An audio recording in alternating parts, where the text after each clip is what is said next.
Welcome to Tansson TV Plus. I'm Brandon. And I'm Mom. Thank you so much for joining us. Yep, thank you for joining with us again. And thank you for coming with us along with our journey this month as we are looking at some TV shows that concentrate on Christmas episodes or winter episodes. Yes, we're excited to dive into it. We've been doing it all December long. And Mom, what are we diving into today? And I hope you're doing well. I'm doing fine, Brandon. Today we're going to talk about Boy Meets World. Yes, and Mom, which episode is this? This is an episode called A Very Topanga Christmas, episode 100. And it was released on December 19th of 1997.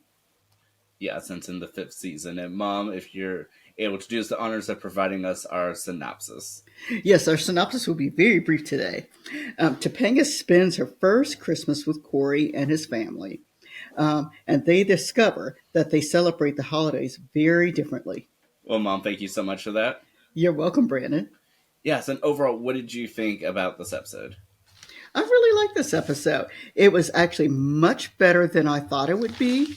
Now, I did watch, Boy Meets World when it was on originally, and I know you and I have watched it. I don't want to say recently. We've watched it within the last 10 years. We've watched it. Is that correct? You're Actually, laughing probably at within the last 12 years. last 12 years. You're laughing at me. But yes, within the last 12 years, we've seen the episodes. And so I did not remember details about this particular episode. Yes, and I will say, having gone through the series with you, I will say that when we found this episode online, I found information about it. It's like I had no recollection of this episode whatsoever.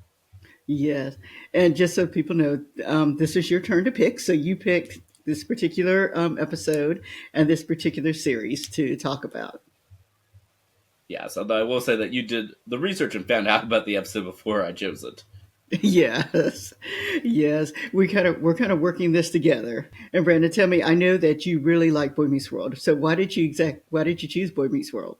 Well, again, I chose it because I know we were trying to figure out what type of holiday shows to do, and I know that there's certain episodes that we go through, and we've largely have discussed those episodes already over the past couple years. So this year we're just sort of exploring, and so as you were going through the list of holiday episodes that exist, you'd come across Boy Meets World, and so I was like, well, I don't remember this episode, so I mean, it should be a fun revisit. Yes, and it was. In this particular episode, I will say we had a lot of Christmas connections. We had a live versus artificial tree. We had eggnog versus cider. We had Christmas carols. The Christmas Carol, Christmas Carol, the book, whether or not we read it out loud or whether or not we act it out. We had, do you open gifts on Christmas Eve or do you open it on Christmas Day? I mean, these are things that Corey and Topanga were going back and forth on throughout the episode. Yes, and a very Topanga way of sort of taking control, although more excessive than she normally is. Yes, the boys by boys I mean Corey, his brother, and then his dad. They were all very quick to do whatever Topanga wanted. Yes, including driving to Vermont to get a Christmas tree and syrup. Yeah, yes, they did. They did. They did. And so it was very funny. And they did have their, they does have a deeper meaning a little later, but they do a nice job in this particular episode. Yes, and one of the sort of Christmas episode cliches, let's say, that we see a lot of, which we've largely attempted to avoid within our discussions, because I know you can't stand them, is dream sequences.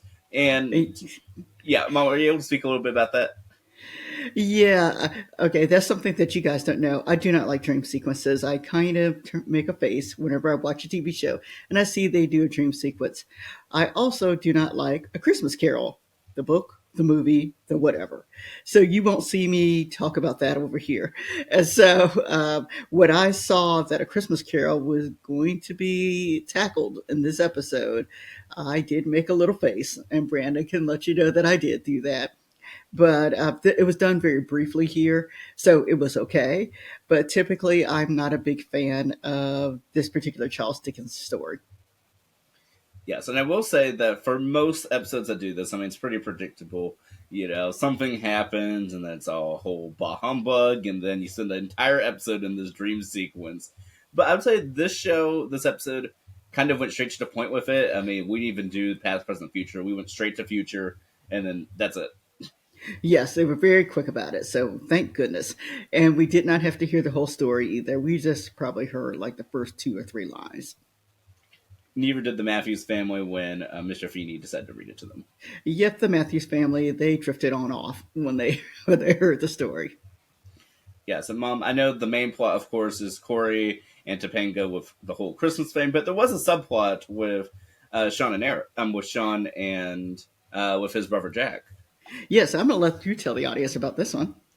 Yes, so whereas the majority of the episode, of course, focuses on Corey and the rest of the Matthews family adjusting to Topanga's taking over the holidays, we do have a little, very small subplot where Sean and his Corey's best friend and his newly found half brother are trying to figure out what to do during the holidays, and so the only thing they can think of that they have in common is that they want to go ice skating, not with other people, just ice skating. Period.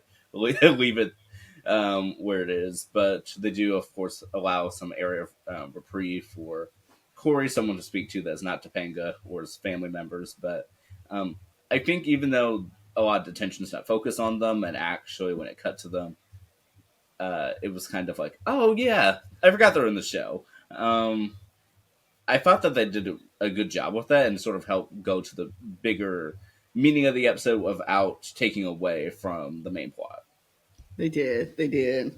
And I will say the message that that was brought forward, at least for me, for this particular episode, and I think I can't remember who really said it the best, but it's the spirit of love brings compromise, and that was a message that was brought on during this particular episode. Yes, I believe that was by Mr. Feeney, or should I say the ghost of Christmas Future. Yes, that makes sense. Mr. Feeney saying it makes a lot of sense. And Brandon, did we have other connections for this show? Well, the main connection, of course, is that the series is created by Michael Jacobs Productions that produce shows such as My Two Dads, and then Michael Jacobs himself also co-created the show Together We Stand. Yep, and we've talked about both of these shows. You'll have to watch our previous episodes about that. Yes, you definitely will. Yes. And then, of course, we've talked about Boy Meets World in general previously.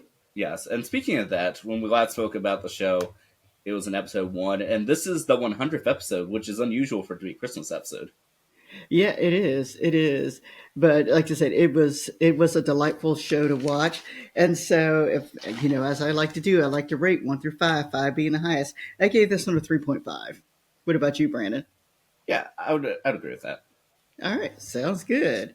I say anything else you'd like to discuss with Boy Meets World? Yes, well, because this is 100th episode, we haven't had the chance to speak about a lot of those. I just wanted to ask. I mean, Mom, do you believe that this is fitting for the 100th episode? Actually, I do. I really do. Because by this time, we have seen Topanga and Corey. They've dated for quite a while. And then, so just to see them together, exploring their differences, because we do know that Topanga has led a very different life than Corey. And so to see it all together, I thought it was a nice mesh between them. Oh, I fully agree, and I feel that this episode, did especially a great job of sort of giving everyone a sort of part in the episode, to some extent or another. Even if we don't see, let's say, like Mr. Feeney as much as we do in a traditional episode, like the dad had a role, the mom had a role, everyone had a role, and even Morgan, who had no speaking roles. Yeah, Morgan was there, but Morgan didn't say anything. And it was interesting that your dad was the one who picked that up. So, yes, we do watch these shows as a family sometimes. And so he made the comment that he noticed that Morgan didn't say anything. But yes, but nevertheless, everyone else had a role. I thought it was very fitting for the 100th episode. Of course, the series ran until the year 2000. Mom, is there anything else you want to mention before we wrap up this discussion? No, I think we've talked about everything that we have written down anyway. All right. Well, Mom, are you ready to go ahead and close us out? All right, we thank everybody for watching today. And we look forward to seeing you next time. All right, have a great day, everybody.